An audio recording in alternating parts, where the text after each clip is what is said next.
Discussion now, and it's all about direct marketing in the information age.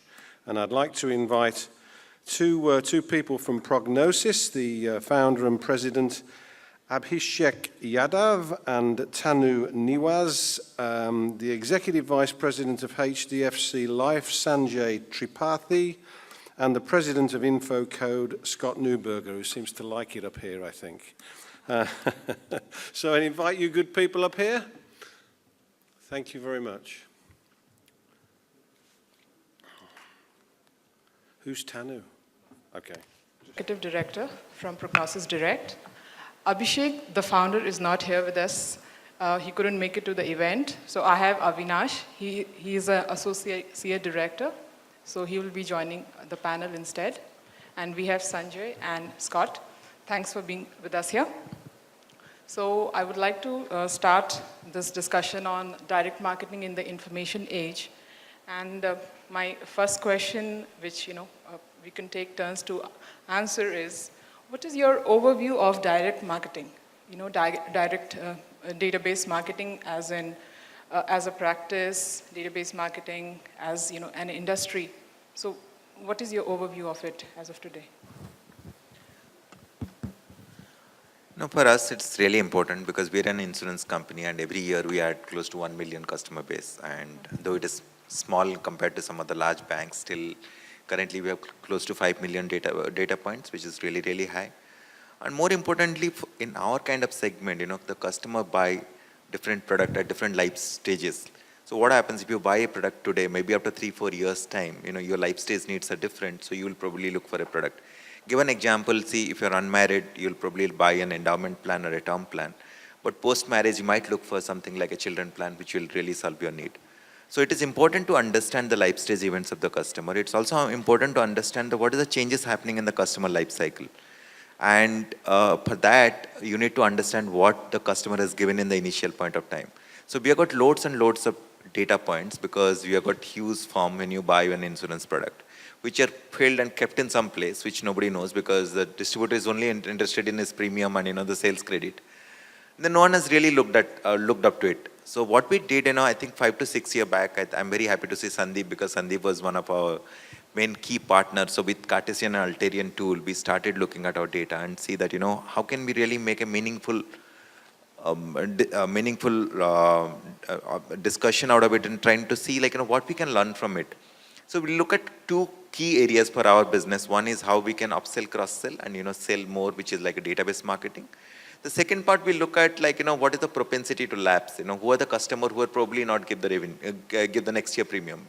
Because insurance business is not about 1 year premium, it's getting that next premium for next 15 or 20 years. So both ways we can actually get more revenues. And more importantly, it will also give an idea who's more satisfied customer, who's most growable customer. So how to really look at data in terms of making more meaningful insight out of it and try to work in different segment to make more profitable customer out of it. So we started that journey at that point of time, and I believe most of the companies who are data rich like us, like insurance banking, we have to really invest in database marketing and make it work for the company because I think that's the best way and the most profitable way to grow business. See, currently we started that journey 5 years back. Currently through our database marketing effort, we get around close to 100 crore business every year. And through our lapse prediction model, be a propensity to lapse models, we actually ensure the customer giving renewal premium up to the tune of 500 to 600 crores, which is a huge amount. So again, this is just a journey because there are a lot of stages involved. One is ensuring the data is correct, ensuring you're standardizing the data and you're ensuring the data is robust every year so that you're getting more information out of it. Then next stage is you've got a right kind of data warehousing in place, and also ensuring that all these things are fine, but are you really making a customer portrait out of it? In the sense, are you really understanding the customer? Are you really ensuring that once you understand the customer, you've got a call center to talk to that customer, and then you've got a sales team to really take credit out of it. We saw in initial years there are a lot of gaps in all the stages, and you don't get the best of the results because there are gaps from the way your data team looks at the data and your sales team looks at the same whatever we say as appointment and or saying that this is the guy has got a propensity to buy and looking at that lead to really make it conversion. So there is a huge improvement required across different stages. And this is a journey. I think no company in India, I can tell for sure, has reached the last stage in terms of can really come up and say that, we really make the data count for us. Certainly. Thank you, Sanjay. Scott, would you want to bring up your... Sure, I'll try to add to that by talking about an area of our business where we help our customers find new customers, prospective customers. And in terms of direct marketing, the key is always to find people who have intent to do something, to buy a product or to use a service before they actually have made their final decision. And an area of our business where we focus a lot on this is in the automotive space. We do work for Nissan in addition to some other car companies, and finding people that are shopping for a vehicle, that are shopping for a certain type of vehicle and yet haven't yet made their final decision is a key part of a successful direct marketing campaign. Being able to target them, figuring out the channels that they're going to respond to the best from, and I think that's an important part of direct marketing. Certainly. Hello.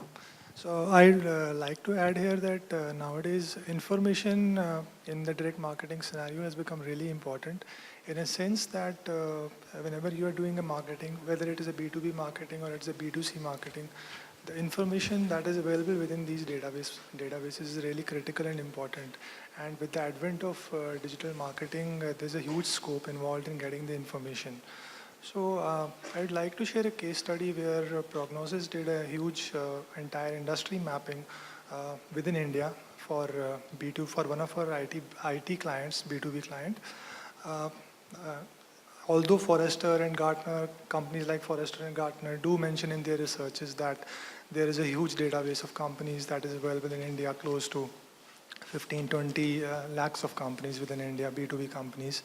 But actually, when you get to know about this information on field, you can't really identify these companies. So the objective of this IT client of ours was to identify those companies within India and get to know about the information areas of these companies, starting from the revenue, turnover, the IT infrastructure. Of course, they are an IT client, so they're more concerned about IT infrastructure and the kind of company, how big is the company. So we had an entire Salesforce team, Feet on Street team, which mapped the entire B2B companies within India. And on field, we set it, and we had an analytics team, and we had the research team who was working upon this project, and we were able to identify across 40 cities of India. We were able to identify almost 8 lakh companies within India. And the information carried in these databases was very huge, starting from around 40 to 50 fields of information were covered within that database. And that information was really critical for the client because they wanted to do a targeted marketing campaign. So once you have database and you have information available in that database that you can cater to, that can really drive ROI out of your campaigns. So that's what I would like to share. Sure. Thanks, Avinash. So we know that there are many databases, there are many lists, we are creating a lot of data, there's a lot of data building which is happening. But what do you think is the biggest challenge? What is the gap in terms of what is available, what is required? What primarily is the need of the hour? Well, the first thing I'll just put out the structure. Most of the companies are not really well structured to take the advantage of the databases. Because what is happening is what has happened over the past, that direct marketing always was a part of marketing. But when you look at what we call as database marketing, require a differential skill set. So these guys typically in most of the companies sit somewhere between marketing and IT. And they're not really directly linked to the business. So most of the thing, they understand the data, but do they understand business need? Do they really come up with a solution with the business really look at? Do they understand different stages of marketing? Just to give an example, do a good database marketer really understand how to do a campaign post you understand the database? For example, let's say I look at a propensity to buy model. I look at this is the kind of, this guy bought a policy from me 5 years down the line. Now he's a pension, he can buy a pension policy. But does this guy know how to really do a campaign for this customer? in terms of whether it is an email campaign or like, if it's a telecalling kind of thing, like putting a script in place so that, the guy, it can be targeted properly. Or let's say when he's visiting my website, when he's going and, it shows that, you have planned for your child, but have you planned for yourself? Like, have you put an emotional message? Does he know how to really put that messaging in place? So those are the things currently is missing because they work mostly in silos. There's a database marketing, do a database segment and give it to the campaign team looks at it and put a campaign kind of thing. And third part is like linkage, as I told you earlier, that is the linkage in the chain. Like, once you do the data and, then look at how I can look at a business. It goes to the call center. There is a drop in the call center as per the efficiency. Is the data, like, when I'm looking at a propensity, is it going to call center in terms of like a hot lead, cold lead kind of thing? Once customer is interested, how that it actually goes to the sales team. Is the sales team really looking forward to it? I'll just give an example in the insurance companies, like, there are 3 basic channels. One is the agency channel, one is a bank assurance channel, one is a direct channel. So agency channel has got initial stages, most of the customer, but they have not really equipped to do a database marketing because they basically sell in near and dear ones, they're what we call as their, the market very close to them. So after that, they don't know. If I give them that propensity to buy model, saying that this customer is probably buy more, he'll not go there because he has got his own setup way to really get that business. And probably if he go and meet them, he'll never give me what happened in that discussion. He'll not really come back and update the lead. So what is happening? Most of the gaps happen because you don't get the ROI from it. And most of the drop happens because of that.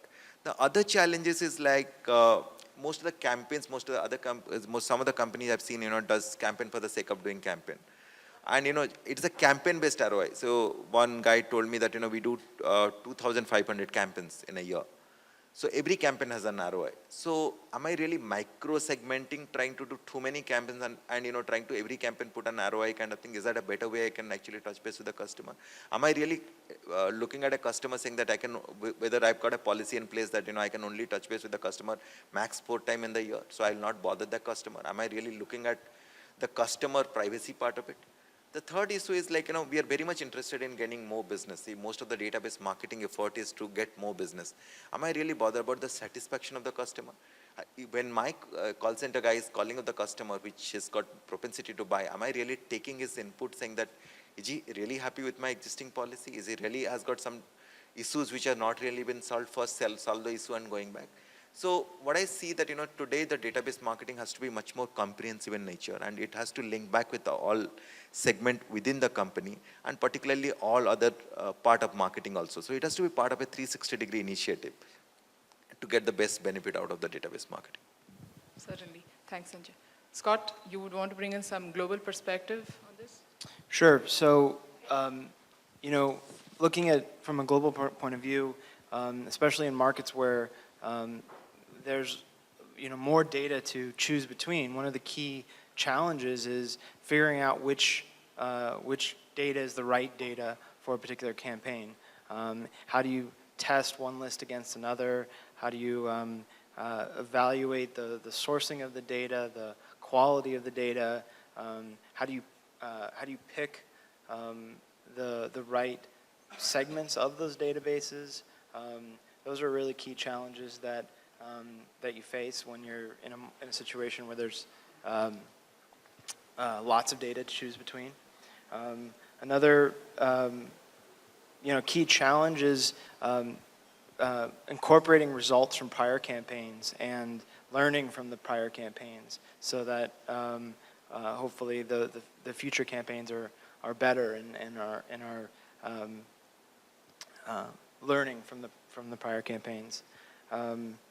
And I'd say the last thing, a key challenge is sort of a repeat, but to really know who your customer is and know what's driving their behavior, so that you can find more people like them and how to accomplish that. Sure. Thank you. Yeah, Avinash. I'd like to share that it is really difficult in a B2B environment to keep the database of the people who are the decision makers really in the B2B companies when you're approaching them. This is the first major challenge that nowadays the companies which are marketing from B2B environment in a B2B perspective, this is the biggest challenge to reach the right decision makers for your products. Other one is that while you're trying to reach your target audience, you'll find that much of the database is not really live. So you'll have outdated contacts, and you'll have contacts who are not really in those companies right now. They have shifted, and I've seen many scenarios where clients keep complaining about that the databases are out to date. How do you keep the databases alive? So the major challenge and the solution to it is that whenever you market databases and you run a campaign on it, it should be really live and it should be updated at the extent that you drive a good ROI out of it. Sure, thank you. All right, so any innovation, any best practice which you would really want to talk about? I think the best part of the database marketing is actually you got a historical trend, and you got a lot of data. If you got good data scientists or like good guys who can really do data mining well and understand and bring intelligence out of it, you can actually predict a future trend. So what we look at let's say I'm doing a labs campaign, it's very difficult to know who's going to labs, but based on the past behavior, we have identified a segment. And when we do a database we look at the database, we get a lift up, let's say around 30%, which means that by calling 50% of the customer, I can actually target 80% of the customer. So I don't have to call the rest 50% of the customer. So I actually can I stop 80% of my labs, like the guy is supposed to lapse the policy rather than calling everyone. So what it will actually help me to stop the additional money which is getting spent in the whole campaign, and so business result to the company. Similarly, when I'm doing an upsell campaign, if I segment the database saying that and looking at what is the future need wise, and segment which is most likely to buy. See, today the result is very phenomenally good, in the sense for the same customer acquisition, if I go open market to any other distributor channel, it almost gives me almost 1/5 or 1/6 of the cost I can actually acquire the customer, because there is absolutely no cost. He's your own customer. You talk to him for a future policy which is his need, and you have got the database to match that, saying that you probably need that, now that you have a child, you need a policy for your child. So if you can really understand the data and make a meaningful insight out of it, and create a customer portrait, and you got no leakages in the system, and you can surely get a lot of dividend in the whole process. Certainly, thank you. What comes to mind for me is when you're marketing in a very defined segment or a very defined product with a limited market size, as some of our customers do, knowing when to remarket to the same people is a decision that that is a difficult one to breach, and to do it successfully. It can make a huge difference in the results of the long-term result of a campaign. You don't want to market too frequently to the same people, because they'll tune you out, and then you'll lose them forever. But you also don't want to miss a potential important event in their life, or important change in their buying habits, where they might be ready to engage with your product or your service. And you can do that with predictive models, and with using history, looking at past situations with other customers, and that's something we do a lot. Thank you. Yeah, Avinash. I'd add on to that predictive modeling really works well in a B2C environment, but when it comes to B2B, it's really difficult to work on a predictive model. But the best is that you can do is that you're identifying the right contacts in a B2B model and marketing to them. So predictive model works best in a B2C environment. So you have certain tools which can analyze the buying behavior and the buying pattern of the customers, where he has made the purchases, and what is his most likely purchase, and then what is his most likely next purchase. So in that manner, we can reach the same segment of customers maybe once or twice or thrice a year. Maybe if it is a life insurance policy, or if it is any other kind of a product. So in that manner, it can be helpful, but yes, you'll have to take into account new customer acquisitions as well at the same time. Sure. All right, so I would like to, as a final question, check with you on what suggestions do you have for the agencies? And, we talk about the brands when it comes to getting the most out of marketing databases. I think the first thing is getting your house right. You have to set up data warehousing, robust data warehousing, which you can get. You can actually look at the data much quicker, much faster way. The other way is looking at a differentiated communication team, which you can actually give multiple messages, because most of the marketing teams are very equipped to give one-to-many communication, but they are not really great in terms of when you're looking at a micro-segmenting and giving a message. Third thing is when you're looking at a database marketing, it is important to have your own in-house team, build an in-house team over the year, and supplement with the external vendor or external agencies to really work on it. Because if you don't have an internal team, because they understand the business requirement much better, and they need to really work across different departments to make sense of it. And in the early stages, what we call, you have to adapt database marketing as a company, and then you have to educate other people how towards the benefit of database marketing through doing multiple small pilots, and then showing the result, and bringing bigger things. Because overnight it will not get big, can get big in a company, but as you show result to different teams, obviously teams will be interested. See, we started with working predictive models with our customer service team, and then with the direct team. Then we started, now we do analytics for claim team, we do analytics even for the investment team. So you can actually grow the scope as you grow further. And we do it for our distribution team, who are the potential MDMTRT agents for next year. So we actually start 1 year in advance looking at my agent base of 1 lakh, saying that who can become MDRT agent, next 1,000 MDRT agent, how can I pick up, looking at the behavior. So there are multiple things you can do, but you have to start small and you can grow from there. The fourth part is linking your database marketing team along with the entire marketing team, because they have to understand marketing. If they just understand data and understand statistics, it's not going to help. The last point is it has to, at the end of the day, it has to do business benefit. You have to, database marketing team has to understand how they're building business benefit, and they have to demonstrate business benefit rather than, demonstrate only on a statistical equation. Okay, there's a prediction model. If you actually follow this model, it will be lapsation will come down by 10%. Finally, every year you have to show that, how the model is working along with the past data, whether the model is still robust or not. You need to really revamp the model. So you have to work on a regular basis rather than, working on more on isolation and trying to show that, okay, this is a model, please take it and run it. If there is a problem, it is your problem, it's not my problem. What I would say from the agency's point of view is, especially when you're working across several markets and several countries, to always get local, always find the best local sources, and don't rely on out-of-country sources. Makes a big difference. Local knowledge is always better than not local knowledge. The other thing is, be creative. Some of the times, the data that you need just doesn't exist, and figuring out ways around those kind of problems. For example, one of our clients is Netflix, and they're expanding into Brazil right now, and they're offering a streaming internet movie service in Brazil, and so they need people that have high-speed internet.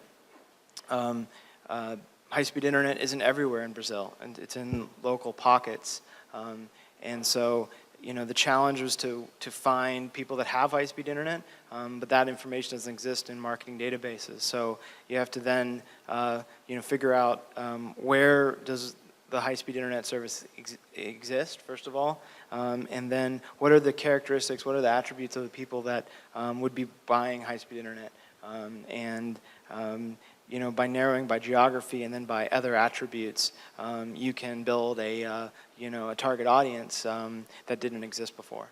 So being creative is a key piece. What I feel is the databases, and if you're doing in this information age, if you're doing a direct marketing activities, you should keep your databases precisely alive so that it can drive value for your clients.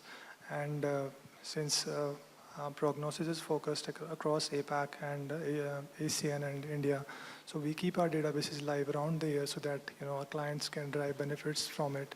And of course, thinking thinking globally and acting locally helps a lot. And we, try to give specific ROI out of every database marketing or direct marketing campaign that we have been doing from past 8 years for every of our clients.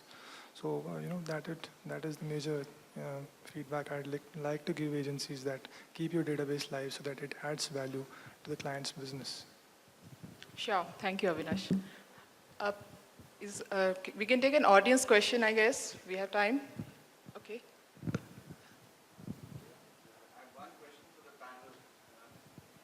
I think you all mentioned that one of the biggest issues in B2B was how to reach the right decision maker. And could you just illustrate, is there a best practice on how to reach the right decision maker in B2B?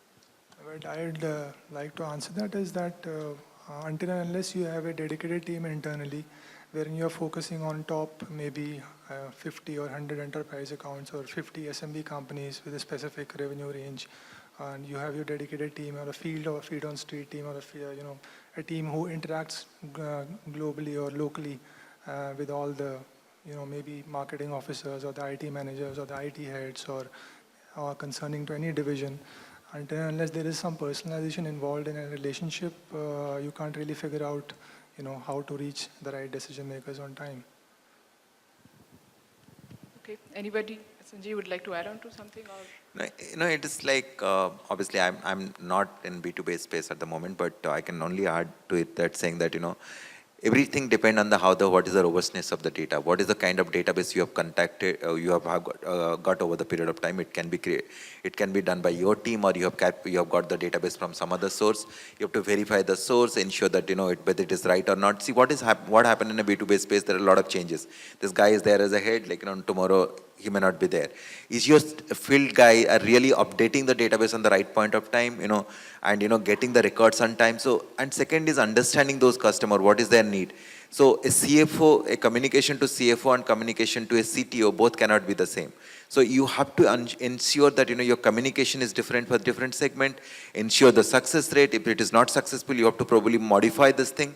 So what you need to really understand is